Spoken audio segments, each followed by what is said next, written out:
ഇനി നമ്മൾ കണ്ണൂരിലേക്ക് പോയാൽ കണ്ണൂർ മട്ടന്നൂരിൽ 14-കാരൻ ഓടിച്ച കാർ കനാലിലേക്ക് മറിഞ്ഞു. വിദ്യാർത്ഥികളെ കണ്ണൂർ AKG ആശുപത്രിയിൽ പ്രവേശിപ്പിച്ചു. പരിക്ക് ഗുരുതരമല്ല.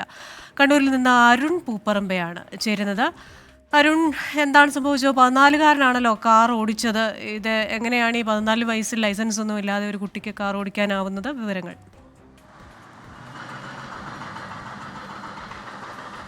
ക്രിസ്റ്റീന, ഇന്ന് ഉച്ചയോടെയാണ് ഈ അപകടമുണ്ടായത്. മട്ടന്നൂർ എയർപോർട്ട് റോഡിൽ നിന്നും ആ തെളുപ്പ് എന്ന് പറയുന്ന സ്ഥലത്തേക്ക് പോകുന്ന ലിങ്ക് റോഡാണ്. ആ ലിങ്ക് റോഡിൽ വെച്ച് ഇവർ ഈ പ്രായപൂർത്തിയാകാത്ത 4 വിദ്യാർത്ഥികളായിരുന്നു ആ കാറിലുണ്ടായിരുന്നത്. ഇവർ സഞ്ചരിച്ചിരുന്ന കാറ് നിയന്ത്രണം വിട്ട് തെളുപ്പ് കനാലിലേക്ക് മറിയുകയായിരുന്നു. അതിനുശേഷം ശബ്ദം കേട്ട് നാട്ടുകാരൊക്കെ പെട്ടെന്ന് തന്നെ ഒത്തുകൂടുകയും ഇവരെ അവിടുന്ന് ഈ കനാലിൽ നിന്ന് രക്ഷപ്പെടുത്തി ആശുപത്രിയിലേക്ക് മാറ്റി. ആരുടെയും പരിക്ക് ഗുരുതരമല്ല എന്നത് ആശ്വാസകരമാണ്.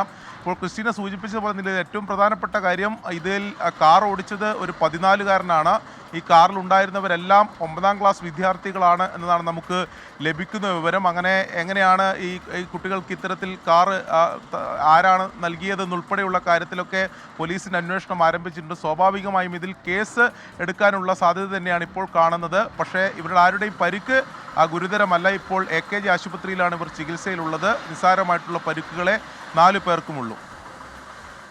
ശരി, അരുൺ പൂപ്പറമ്പയാണ് കണ്ണൂരിൽ നിന്ന് വിശദാംശങ്ങൾ നൽകിയത്.